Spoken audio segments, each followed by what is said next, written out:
Hello दोस्तों, आज हम direct of education Delhi worksheet 39 का अध्ययन करने जा रहे हैं। देखिए, हमारे टॉपिक चल रहा है कार्बन एवं उसके यौगिक।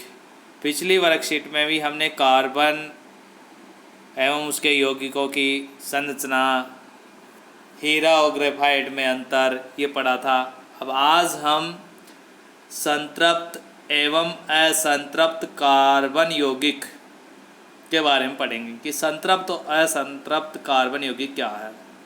जैसे कि हम अभी तक पढ़ चुके हैं कि हाइड्रोकार्बन वे अणु है जिनमें कार्बन हाइड्रोजन परमाणु पाए जाते हैं। कार्बन एवं हाइड्रोजन परमाणु पाए जाते हैं।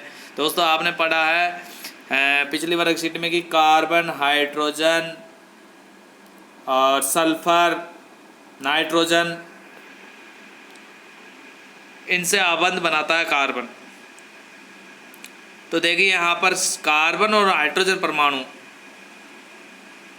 मिलकर जो संरचना बनाते हैं उसे हाइड्रोकार्बन कहते हैं, जो एक दूसरे के साथ आबंधित रहते हैं तथा इनमें दूसरे परमाणु भी हो सकते हैं, जैसे सल्फर, क्लोरीन, ब्रोमीन, ये भी हो सकते हैं।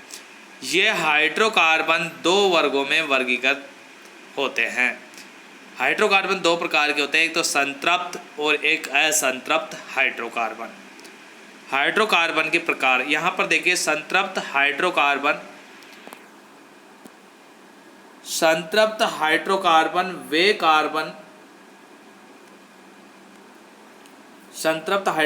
वो कार्बन होते हैं, वे हाइड्रोकार्बन है जिनमें हाइड्रोजन और कार्बन परमाणु परस्पर एकल आबंध द्वारा आबंधित रहते हैं। यानी कि हाइड्रोजन और कार्बन के मध्य में सिंगल बॉन्ड पाया जाता है,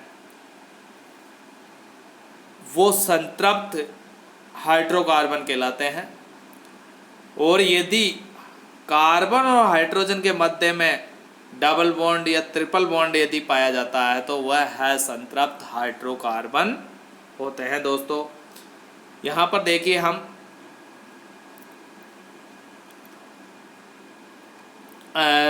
असंतृप्त हाइड्रोकार्बन के बारे में देखिए। यहाँ पर वे हाइड्रोकार्बन जिनमें सभी कार्बन परमाणु परस्पर द्वि या त्रिआबंध यानी डबल या ट्रिपल बॉन्ड द्वारा आबंधित होते हैं, ये संतृप्त कार्बन यौगिक की तुलना में अधिक क्रियाशील होते हैं। यानी कि संतृप्त कार्बन की तुलना में अधिक क्रियाशील होते हैं क्योंकि इनमें डबल या ट्रिपल बॉन्ड पाया जाता है। ठीक है दोस्तों, संतृप्त हाइड्रोकार्बन और असंतृप्त हाइड्रोकार्बन के बारे में आपके समझ में आ गया होगा। देखिए, हम आगे बढ़ते हैं। नाम एवं सामान्य सूत्र। जो संतृप्त हाइड्रोकार्बन होते हैं उनके नाम एल्केन, यहाँ पर क्या है, एल्केन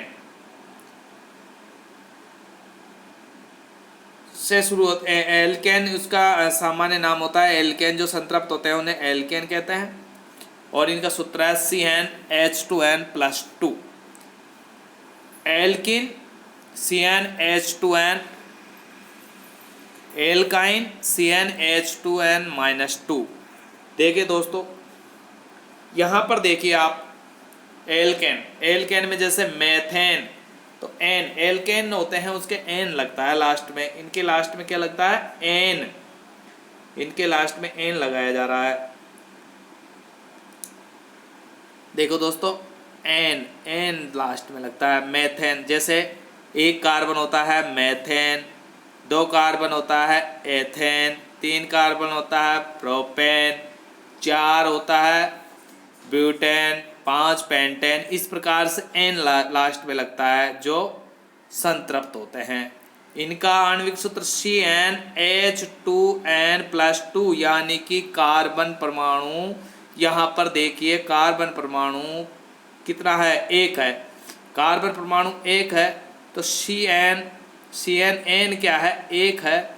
तो हाइड्रोजन का 2n, तो 2 मल्टीपल n गुणा 1 और +2, तो यहाँ पर कितना हो गया कि इससे आपको देखिए यहाँ पर +2 हो गया और 1, तो यहाँ पर तो इसको हाइड्रोजन है, हाइड्रोजन 2a+1, तो इसे 2+2 तो 4 हो गए। तो यहाँ पर कितना हो जाएगा CH4।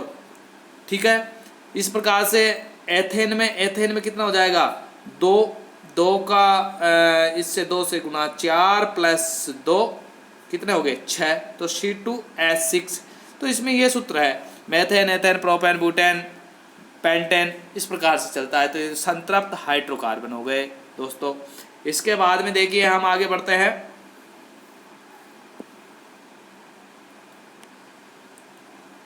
इधर देखिए आप एथीन, जैसे यहाँ पर एल्कीन है, एल्कीन में CnH2n है। तो यहाँ पर देखिए आप दोस्तों एथेन, जैसे मैथीन, तो वहाँ पर मेथेन का मेथीन हो जाता है, मेथाइन हो जाता है। इस प्रकार से एल्किन, एल्काइन, तो यहाँ पर एल्किन में है एथीन, तो CnH, यहाँ पर CnH2n है, तो इसका डबल हो जाता है एथीन में। देखो यहाँ पर एथीन है, एथीन में इसका डबल हो गया, तो ये एथीन हो गया। क्योंकि यहाँ पर क्या है, प्लस जो 2 था वो नहीं है यहाँ पर, क्योंकि वो हटा दिया गया है। तो इसमें यानी कि 2 हाइड्रोजन परमाणु कम हो जाते हैं इसमें, तो इस पर से एथीन है। इसमें भी देखो यहाँ पर भी 2 कम है, तो इस प्रकार से यहाँ प्रोपेन। और यदि यहाँ पर देखिए आप दोस्तों, अब हम आगे बढ़ते हैं एल्काइन, एल्काइन में क्या -2, इसमें 2 कम हुए हैं, -2 और 2, यानी कि यहाँ पर कितने कम हो जाते हैं, 4 कम हो जाते हैं यहाँ पर। तो यहाँ पर आप C2H6 था ना, तो यहाँ पर 2 ही रह जाता है, 4 कम हो गए ना यहाँ पर। देखो दोस्तों इधर देखिए आप, C2H6 था, यहाँ पर C2H2 रह जाता है। तो दोस्तों यहाँ पर कितने कम हो जाते हैं, देखो इस जगह पे देखिए आप C2H2, तो यहाँ पर 4 कम हो गए इसमें। ओके दोस्तों, तो इस प्रकार से ये कम होते जाते हैं, हाइड्रोजन कम होता जाता है, बॉन्ड की संख्या बढ़ती जाती है। इसमें ट्रिपल, एल्काइन में यहाँ पर ट्रिपल बॉन्ड पाया जाता है, एल्किन में डबल बॉन्ड पाया जाता है, और वहां पर सिंगल बॉन्ड पाया जाता है। ओके दोस्तों, अब हम आगे बढ़ते हैं इसमें।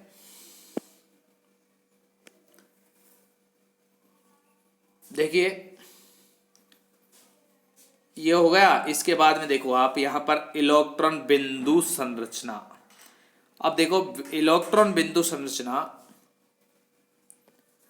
यहाँ पर देखिए इलेक्ट्रॉन बिंदु संरचना में क्या, मैंने आपको पहले बताया था कि जहाँ पर देखिए मेथेन, मेथेन में क्या होता है, एक कार्बन होता है और CH4 होता है। इसमें इसका आणविक सूत्र क्या है, CH4। तो यहाँ पर कार्बन है, ये शेयरिंग करेगा, यानी कि इससे सहयोग करता है, यानी एक इलेक्ट्रॉन इससे लेगा हाइड्रोजन से, इधर इधर एक एक इलेक्ट्रॉन की, 4 इलेक्ट्रॉन की जरूरत 4 ले लेते हैं, और हाइड्रोजन को एक एक की जरूरत होती है, तो एक एक ले लेते हैं। ये हमने पिछली वर्कशीट में, पिछली क्लास में हमने पढ़ लिया है।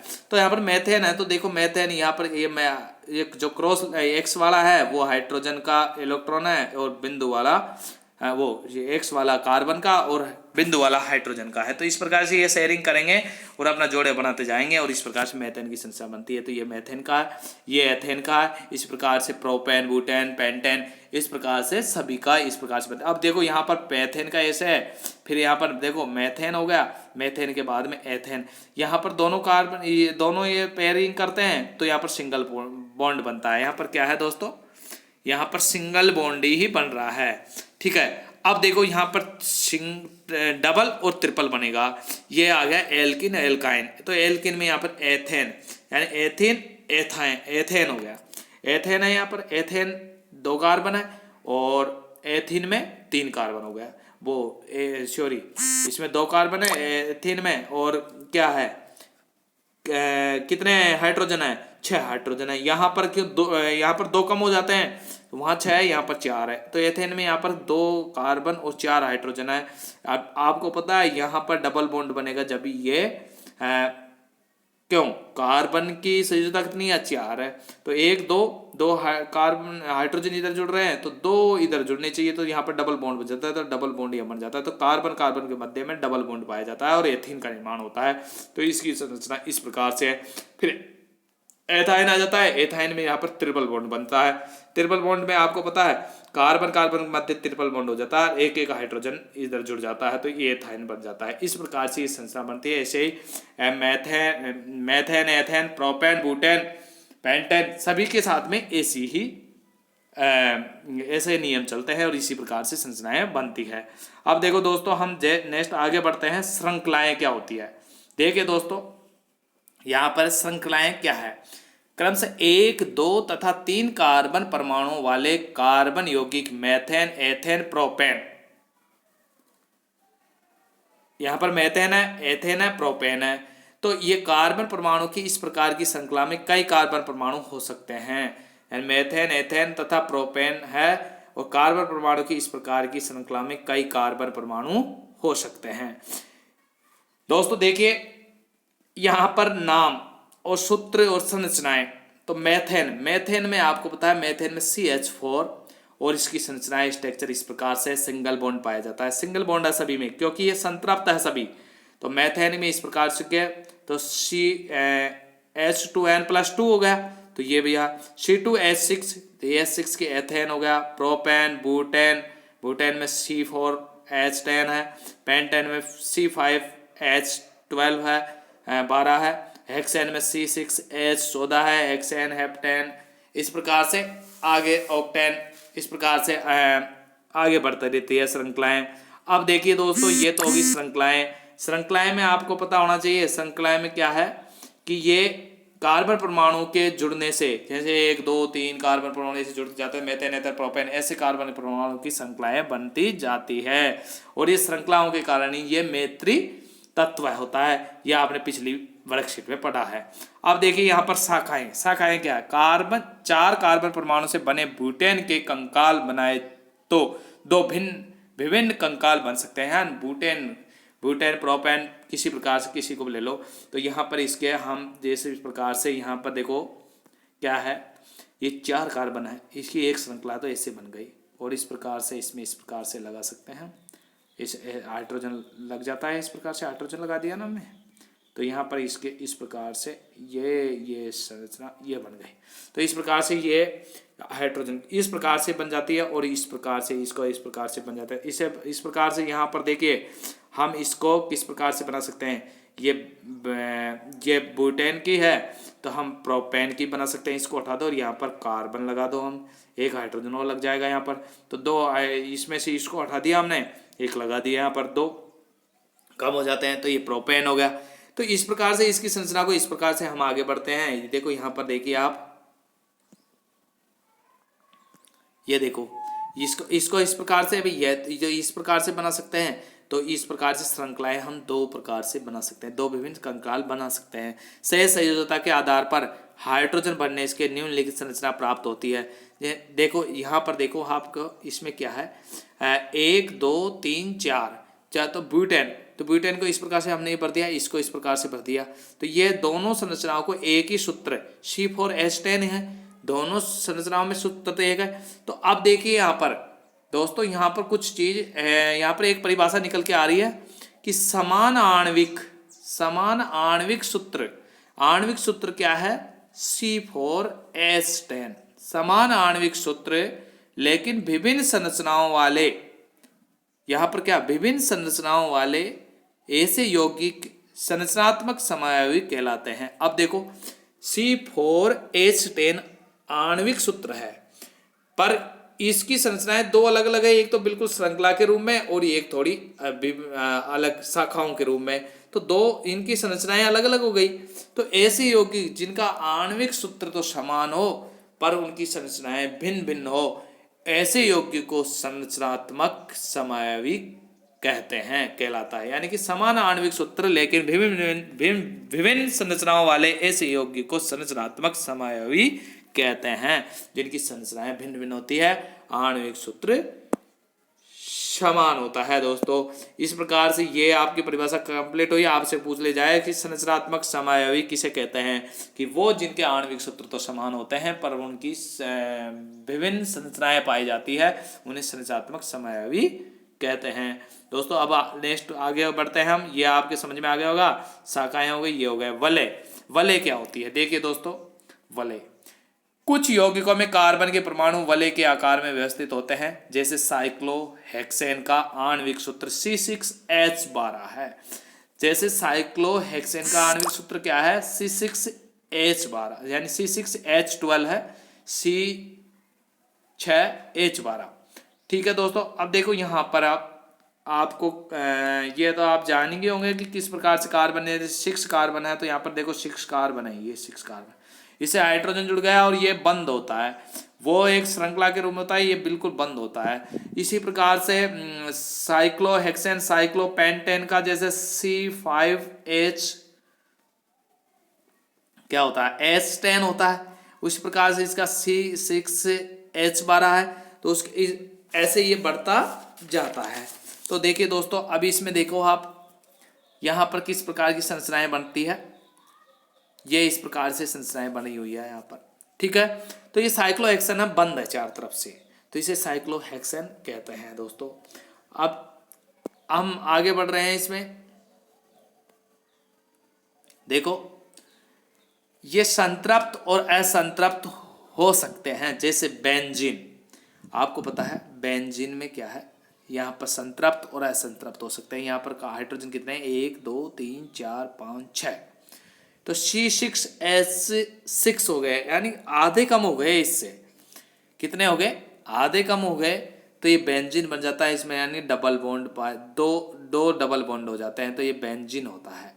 C6H6 बेंजीन है। तो इस प्रकार से इसकी संरचनाएं अलग, ये संतृप्त और असंतृप्त होते हैं। तो डबल बॉन्ड है यहाँ पर, तो डबल और ट्रिपल बॉन्ड वाले असंतृप्त होते हैं। तो बेंजीन क्या है? एक असंतृप्त है दोस्तों। इसी प्रकार से दोस्तों हम आगे बढ़ते हैं। ये आपके खत्म हो गया। अब देखिए यहाँ पर प्रकार्यात्मक समूह, क्रियात्मक समूह, जिसे हम कहते हैं क्रियात्मक समूह। अब देखिए दोस्तों, यहाँ पर क्रियात्मक समूह में क्या है? हाइड्रोकार्बन श्रृंखला में एक या अधिक हाइड्रोजन को halogen, fluorine, chlorine, bromine, iodine. देखिए दोस्तों, ये है हेलोजन तत्व।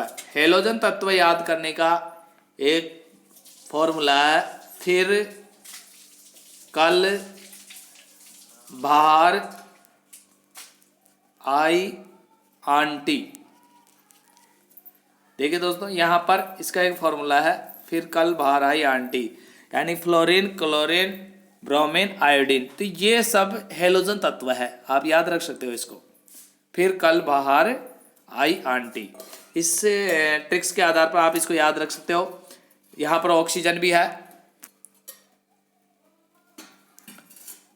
नाइट्रोजन एवं सल्फर द्वारा भी प्रतिस्थापित। अब यहाँ पर क्या होता है? हाइड्रोजन के तत्व को, हेलोजन के तत्व ऑक्सीजन, नाइट्रोजन, सल्फर, ये प्रतिस्थापित कर देते हैं और खुद उसकी जगह पर फिट हो जाते हैं। यहां पर देखिए, अब आप, मैं बता रहा हूं आपको कि देखो,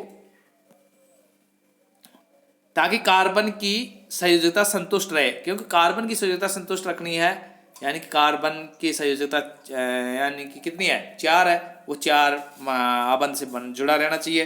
तो उसको संतुष्ट रखने के लिए उसे प्रतिस्थापित करते हैं, उसकी जगह पे खुद जुड़ जाते हैं। ऐसे प्रतिस्थापित विषम परमाणु और वे प्रकार्यात्मक समूह उन यौगिकों को विशिष्ट गुण प्रदान करते हैं। और ये प्रकार्यात्मक समूह जो जैसे हेलोजन तत्व है, ऑक्सीजन, नाइट्रोजन, ये जुड़ते हैं, उसे विशेष, उस यौगिक को विशिष्ट गुण प्रदान करते हैं। यही गुण कार्बन श्रृंखला की लंबाई, और ये गुण किसी कार्बन श्रृंखला की लंबाई और प्रकृति पर निर्भर नहीं होते। फलस्वरूप ये प्रकार्यात्मक समूह कहलाते हैं, यानी कि लंबाई और उसकी प्रकृति पर निर्भर नहीं होते, ये केवल उसके क्रियात्मक समूह पर निर्भर होते हैं। उसी के कारण उसके गुण चेंज हो जाते हैं। अब देखिए यहाँ पर क्रियात्मक समूह, देखो विषम परमाणु जैसे क्लोरीन, ब्रोमीन, यानी हेलोजन तत्व है, फ्लोरीन, क्लोरीन, ब्रोमीन, आयोडीन, तो क्लोरो, ब्लोरो, फ्लोरो, आयोडो, इस प्रकार से लगते हैं। यौगिकों का प्रकार हेलोजन तत्व है, क्लोरो, ब्रोमो, फ्लोरो, आयोडो, इस प्रकार से एल्केन के, यानी कि क्लोरो, बेंजीन, क्लोरो, वो तो एल्केन के शुरुआत में लगते हैं। ठीक है, प्रक्रियात्मक समूह जिसके हैं क्लोरीन, ब्रोमीन, ये इसके क्रियात्मक समूह है। हाइड्रोजन परमाणु के प्रतिस्थापी है। अब देखो यहाँ पर, इधर देखिए ऑक्सीजन। ऑक्सीजन में क्या होता है, यहाँ पर ऑक्सीजन एल्कोहल, एल्कोहल में क्या होता है OH। दोस्तों एल्कोहल का क्रियात्मक समूह है OH, OH लग जाता है, जैसे मैथेनॉल, मैथेनॉल, एथेनॉल, इस प्रकार से OH लास्ट में लग जाता है, वो एल्कोहल होता है। एल्डिहाइड, इसमें CHO लग जाता है, जो तो मेथेल्डिहाइड, मेथेल्डिहाइड, फिर यहाँ पर देखो CHO लास्ट में लग जाता है, तो वो एल्डिहाइड समूह हो जाता है। कीटोन में क्या होता है, इसके डबल बॉन्ड, यहाँ पर डबल बॉन्ड O और इस प्रकार से जुड़ा होता है, तो CO लगता है उसमें, तो वो कीटोन हो गया। क्या होता है, CO बीच में आ जाता है, तो वो कीटोन हो गया। और कार्बोक्सिलिक समूह, यहाँ पर कार्बोक्सिलिक समूह में देखिए दोस्तों, आपको मैं बताता हूँ आपको, कार्बोक्सिलिक समूह में देखिए, ये कार्बोक्सिलिक समूह है, तो यहाँ पर COOH, और देखो यहाँ पर COOH लास्ट में क्या हो जाता है, COOH जुड़ जाता है, तो कार्बोक्सिलिक अम्ल का निर्माण होता है। ठीक है दोस्तों, इस प्रकार से यह आपकी वर्कशीट कंप्लीट होती है। इसके कुछ क्वेश्चन आंसर है, इनको हम देख लेते हैं। देखिए दोस्तों, यहाँ पर पेंटेन, आइए अभ्यास करें। पेंटेन और प्रोपेन के इलेक्ट्रॉन बिंदु संरचना एवं आबंध युक्त संरचना का चित्रण कीजिए। दोस्तों यहाँ पर देखो पेंटेन क्या है। पेंटेन जब N लग रहा है लास्ट में, मैं आपको बता देता हूँ कि मैंने आपको बताया था कि methane, ethane, propane, butane, pentane, तो यहाँ पर पेंटेन मतलब 5 क्या है, कार्बन, तो 5 कार्बन की एक संरचना होती है जिसे पेंटेन कहते हैं। तो पेंटेन में आपको पता है C5, देखो पेंटेन, यहां पर देखिए दोस्तों कि पेंटेन में क्या होता है कि पेंटेन में 5 कार्बन परमाणु होते हैं। इसमें देखो 5 कार्बन परमाणु है और ये हाइड्रोजन से जुड़े हुए हैं। अब देखो जैसे कार्ब हाइड्रोजन किसे है, एक कार्बन पर देखो यहाँ पर किस प्रकार से 3 2 5 और 2 6 और 2 8 और 2 10 11 12, यहाँ पर यानी कि 3 और 3 6, 1 2 1 2 3 6 और 6 12, यानी कि इसमें 12 जुड़े होते हैं इसके हाइड्रोजन, इधर चारों तरफ इसके जुड़े होते हैं। तो ये हेक्सेन में, जैसे हेक्सेन में 6 कार्बन के साथ में 14 जुड़े होते हैं, तो यहाँ पर कार्बन के 5 और 12 हाइड्रोजन इसे जुड़े होते हैं। तो इस प्रकार से ये संरचना का निर्माण करते हैं। मैं दोस्तों इसको आपको ये संरचना बना के बताता हूँ। इस प्रकार से पेंटेन की संरचना होती है। देखिए यह देखिए आप, मैं आपको संरचना बता देता हूँ।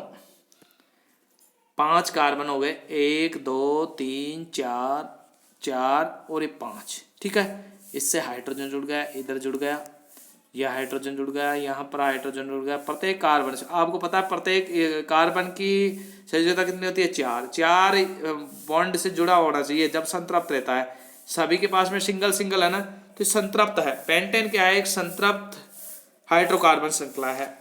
ठीक है दोस्तों, ये तो हो गया इसमें। अब देखिए दोस्तों, मैं इसी में आपको कुछ बता देता हूँ कि इसके बिंदु संरचना, इसमें पूछा गया कि इसकी इलेक्ट्रॉन बिंदु संरचना। इलेक्ट्रॉन बिंदु संरचना देखो, ये कार्बन है, कार्बन के प्रत्येक पर आपने गोला कर दिया, ये गोला कर दिया हमने कार्बन के प्रत्येक, उस पे प्रत्येक पे मैं गोला कर देता हूँ, ये गोला कर दिया मैंने। ठीक है दोस्तों, ये कार्बन पे गोला हुआ है।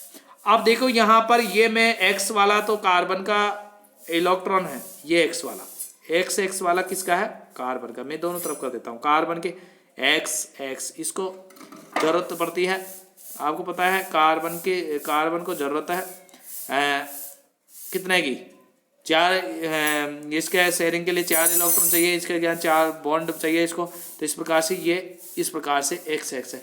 अब इसको भी कितने की, 4 की है, तो 1 2 3 और एक एक्स इस तरह हो गया, इससे जुड़ गया, ये इनसे जुड़ जाता है, तो एक्स इनसे जुड़ गए, ये सभी को एक की इनकी जुड़ की जरूरत है। तो ये दोस्तों इस प्रकार से इनके मैं यहाँ पर बीच में मैं इसको कार्बन को इससे जोड़ नहीं पाया, ये इस प्रकार से कार्बन कार्बन से जुड़ा रहता है, तो एक एक तो इलेक्ट्रॉन इससे कर लेते हैं और एक एक इलेक्ट्रॉन ये बिंदु संरचना हाइड्रोजन से ले लेते हैं। इसे इधर हाइड्रोजन ले ले, ये हाइड्रोजन से, तो बिंदु रख दो आप हाइड्रोजन के। इस प्रकार से ये इलेक्ट्रॉन बिंदु संरचना का निर्माण करते हैं। ये दोस्तों आपने ये देखा, जैसे प्रोपेन है वो एथेन है, एथेन की बिंदु संरचना है, उसी प्रकार सेम पेंटेन की उसी आधार पर संरचना है, केवल उसमें 2 कार्बन है और इसमें कितने हैं देखो, यहाँ पर ये पेंटेन है ना, आप देखो यहाँ पर देखो ये एथेन है, एथेन की जो संरचना है वैसी ही इसकी है। उस इसमें एथेन में केवल कितने हैं, एथेन में 2 कार्बन है और यहाँ पर इसमें कितने हैं देखिए, यहाँ पर 5 कार्बन है, बस अंतर इसी बात का है। यहाँ पर देखिए दोस्तों,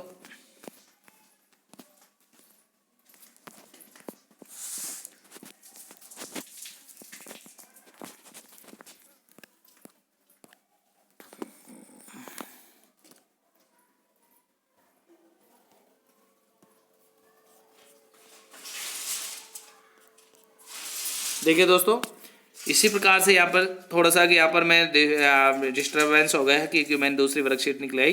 देखिए यहाँ पर इसमें एथेन है, एथेन में यहाँ पर 2 कार्बन है, ऐसे जोड़ते जाइए 3 4 5 और इस प्रकार से बिंदु संरचना बनाते जाइए आप। तो एथेन की है वैसे सेम इसकी है। अब देखो नेक्स्ट क्वेश्चन है प्रोपिन। प्रोपिन में क्या है, जैसे प्रोपेन का आपको पता है, प्रोपेन यहाँ पर C3H8 है यहाँ पर, ठीक है। प्रोपिन में C3H6 है, तो ये प्रोपिन की है, तो C3H6 है। तो देखिए दोस्तों, मैं इसके बारे में आपको प्रोपिन के बारे में देखिए आप किस प्रकार से इसकी वो बिंदु संरचना बढ़ते हैं। प्रोपिन में C3H10 है, प्रोपिन हो गया। प्रोपेन में क्या है, प्रोपेन में कितना था, उसमें 10 था, इसमें 8 है, C3H8। तो 8 में क्या है, यहाँ पर 3 कार्बन है, 1 2 3 कार्बन हो गए, ठीक है दोस्तों। अब मैं इसको ढंग से आपको बता देता हूँ। देखो ये C3H8 यानी कि 8 है, 3 कार्बन और हाइड्रोजन के 8 परमाणु। तो यहाँ पर 1 2 3 हो गए, इनका हमने बॉन्ड बना दिया, इसको इस प्रकार से जोड़ दिया, इसको इस प्रकार से और इसको इस प्रकार से। अब देखो दोस्तों, हाइड्रोजन से जोड़ते हैं तो आपको पता है यहाँ पर हाइड्रोजन के क्या, इसके साथ में ये जुड़ गया, इसके साथ में ये और इसके साथ में ये, इस प्रकार से यहाँ पर हाइड्रोजन और यहाँ पर हाइड्रोजन, 3 और 2 5 और 3 8 हो गए। इस प्रकार से दोस्तों 8 हो गए। अब देखिए दोस्तों, यहाँ पर इसके 1 2 3 4 बॉन्ड हो गए, इसके 1 2 3 4 1 2 3 4। अब देखो यहाँ पर ये प्रोपेन, ये तो प्रोपेन हो गया। अब प्रोपेन में क्या होता है, देखो दोस्तों आपको मैं बता देता हूँ, ये तो प्रोपेन हो गया। अब प्रोपेन में क्या होता है, देखिए यहाँ पर देखो, ये प्रोपेन हो गया। प्रोपेन में C3H6 है, वो 8 है, यहाँ पर 6 है, H6 है यहाँ पर, ठीक है दोस्तों। प्रोपेन में क्या है, H6 है। अब देखो यहाँ पर H6 में कैसे है,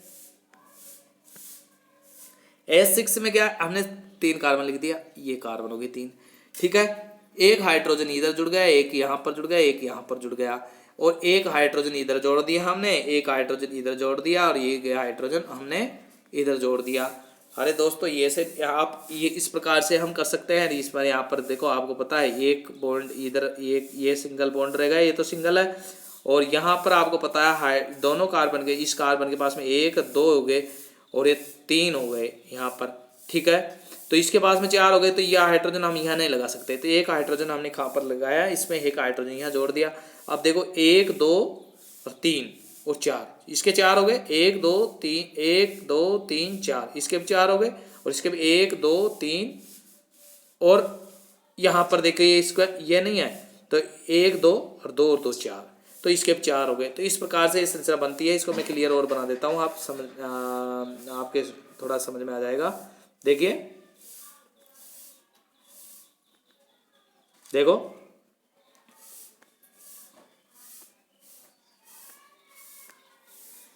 देखो दोस्तों, यहाँ पर कार्बन की 3 है, 1 2 और 3, तो एक हाइड्रोजन इधर जुड़ गया, एक यहाँ जुड़ गया, एक यहाँ जुड़ गया, 3 जुड़ गया इधर पर, इस एक हाइड्रोजन यहाँ हो गया। ओके, अब ये एक हाइड्रोजन हमने यहाँ जोड़ दिया और एक हाइड्रोजन हमने यहाँ जोड़ दिया, 1 2 हो गए। अब आपको पता है 1 2 यहाँ जोड़ देंगे, 2 बॉन्ड यहाँ हो गए तो 4 हो गए, और इसके पास में 1 2 3 हो गए, ये एक हाइड्रोजन हमने यहाँ जोड़ते हैं, इस प्रकार से प्रोपीन बन जाता है, क्योंकि यहाँ पर 2 हाइड्रोजन कम हो जाते हैं, तो प्रोपेन का प्रोपीन हो गया। तो प्रोपेन की इस प्रकार से बनती है, और प्रोपेन के बिंदु संरचना, अब इसको देखो बिंदु संरचना में आपको इसको इस प्रकार से जोड़ दो, ये हो गया। इसमें देखो ये इससे जुड़ जाती है, यहाँ पर ट्रिपल बॉन्ड डबल बॉन्ड बनता है, तो 4 इलेक्ट्रॉन हो जाते हैं, 2 इसके हो गए, और यहाँ पर एक से एक सही जो मैंने संरचना बताई थी आपको, वो वैसे की वैसी संरचना बन जाती है। ठीक है, यहाँ पर देखो ये है एथेन की बन रही है ना, एथेन की तरह ही यहाँ पर प्रोपेन की यानी कि 4 इलेक्ट्रॉन यहाँ पर शेयरिंग करते हैं, जिससे डबल बॉन्ड बन जाता है। यदि ट्रिपल बॉन्ड में तो 6 कर जाते हैं यहाँ पर, तो इस पर जितनी शेयरिंग करेंगे उतने ही बॉन्ड बनते हैं। तो ये दोस्तों ये आपकी कंप्लीट होती है। इसके बाद में हम आगे बढ़ते हैं। देखिए आपका नेक्स्ट क्वेश्चन है, एथेन की इलेक्ट्रॉन बिंदु संरचना और आबंध युक्त संरचना का चित्रण कीजिए। इसकी संयोजकता को संतुष्ट करने के लिए 2 कार्बन परमाणु के बीच कितने आबंध आवश्यक है। अब देखिए यहाँ पर दोस्तों किसके आ गए, हम पेंटेन के आ जाते हैं। यहाँ पर किसके, पेंटेन में क्या है, अब आपको पता है पेंटेन में 5 कार्बन, पेंटेन जहाँ पर आ जाता है वहाँ पर क्या है, पेंटेन जहाँ पर नाम आ गया वहाँ पर कितने हैं, 5 कार्बन होते हैं, जैसे कि एथेन मेथेन प्रोपेन बुटेन सब। तो इस प्रकार से पेंटेन में, यहाँ पर हम पेंटेन में 5 कार्बन और 12 हाइड्रोजन है। यहाँ पर कितने हैं, 12 हाइड्रोजन है दोस्तों। तो हम देखिए अब नेक्स्ट आगे बढ़ते हैं। यहाँ पर देखिए आप देखो पेंटेन का यहाँ पर हमें पहले पता है कि पेंटेन में कितने होते हैं, पेंटेन में C5 और H12 होता है। ठीक है, तो पेंटेन में आपको पता है कि हम कार्बन को 1 2 3 4 5 इस प्रकार जोड़ते हैं, जैसे हमने उनको जोड़ा। और इसके बिंदु संरचना भी आपको जैसे मैंने प्रोपीन की बताई है आपको, और एथेन की बता रखी है इसमें वर्कशीट में, उसी के आधार पर इसमें बिंदु संरचना। तो ये पूछ रहा है कि एथेन की इलेक्ट्रॉन बिंदु संरचना और आबंध युक्त संरचना का चित्रण कीजिए। इसकी संयोजकता को संतुष्ट करने के लिए 2 कार्बन परमाणु के बीच कितने आबंध आवश्यक है, यानी कि संयोजकता को संतुष्ट करने के लिए कितने आबंध आवश्यक है। अब देखिए आपको पता है पेंटेन 12, तो इसमें पेंटेन में इसको एक एक सिंगल बॉन्ड है इनके मध्य में, और ये यहाँ पर कार्बन हाइड्रोजन जुड़ जाता है, इस प्रकार से हाइड्रोजन जुड़ जाता है। तो सिंगल बॉन्ड की आवश्यकता है, यहाँ पर सिंगल बॉन्ड किसकी, सिंगल बॉन्ड ही की आवश्यकता होती है। तो इसमें संतुष्ट करने के 2 कार्बन परमाणु के बीच कितने आबंध आवश्यक है। तो 2 कार्बन परमाणु के मध्य एक आबंध, यहाँ पर एक आबंध है, और इसके इन दोनों कार्बन परमाणुओं को 4 की जरूरत है। इसमें 1 2 3 और 4, इसको 4 हो गए, इसको 1 2 3 4 इसको 4 इसको हो गए, 4 इसको हो गए, एक इनका संयुक्त रह जाता है। तो यानी कि 3 तो इनके अलग अलग और एक इनका संयुक्त, तो 3 और 3 6 और एक इनका संयुक्त हो जाता है, तो 7 हो गए। तो इस प्रकार की इनकी जरूरत पड़ती है, इसको के बीच में आबंध आवश्यक है के लिए 2 कार्बन परमाणु के बीच में कितने आबंध आवश्यक है। तो ठीक है, सिंगल बॉन्ड बनता है इनमें। अब देखो नेक्स्ट क्वेश्चन पे जाते हैं, साइक्लोपेंटेन। अब साइक्लोहेक्सेन है, उसी प्रकार से पेंटेन 5 कार्बनों का एक गोल संरचना बनती है। साइक्लोपेंटेन में क्या होता है, 5 कार्बन युक्त एक बंध संरचना का निर्माण होता है, जैसे साइक्लोहेक्सेन। देखिए आप यहाँ पर देखो, ये साइक्लोहेक्सेन है, ये क्या है यहाँ पर, साइक्लोहेक्सेन है दोस्तों। साइक्लोहेक्सेन की तरह ही जैसे ये साइक्लोहेक्सेन है, उसी प्रकार से 5 कार्बन, कितने कार्बन, 5 कार्बन परमाणुओं की एक साइक्लोपेंटेन संरचना बनती है। तो दोस्तों इस प्रकार से उसकी संरचना बन जाती है। अब हम इसमें आगे बढ़ते हैं दोस्तों। देखिए आप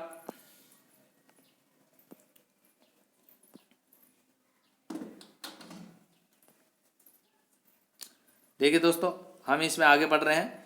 नेक्स्ट क्वेश्चन है आपका कि साइक्लोपेंटेन आणविक सूत्र, साइक्लोपेंटेन का आणविक सूत्र है। आपको अभी मैंने बताया था कि साइक्लोपेंटेन का आणविक सूत्र क्या है। साइक्लोपेंटेन का C5H10 क्या है, C5H10 है।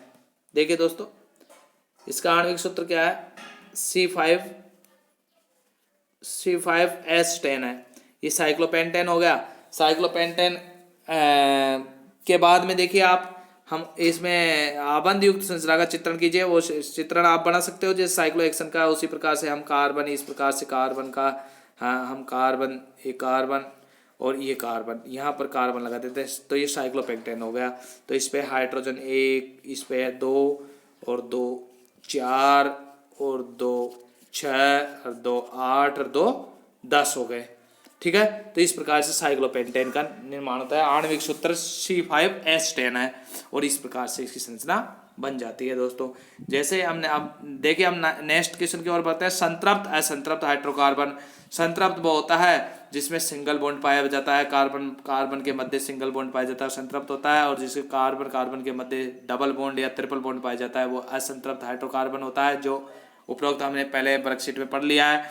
प्रक्रियात्मक समूह क्या है? प्रक्रियात्मक समूह वो होता है जो हाइड्रोजन को प्रतिस्थापित करके उसकी जगह पर कार्बन की संयोजकता को बरकरार रखने के लिए दूसरे क्रियात्मक समूह, दूसरे तत्व प्रतिस्थापित हो जाते हैं, उन्हें क्रियात्मक समूह कहते हैं। जैसे हेलोजन तत्व हो गए, एल्कोहल,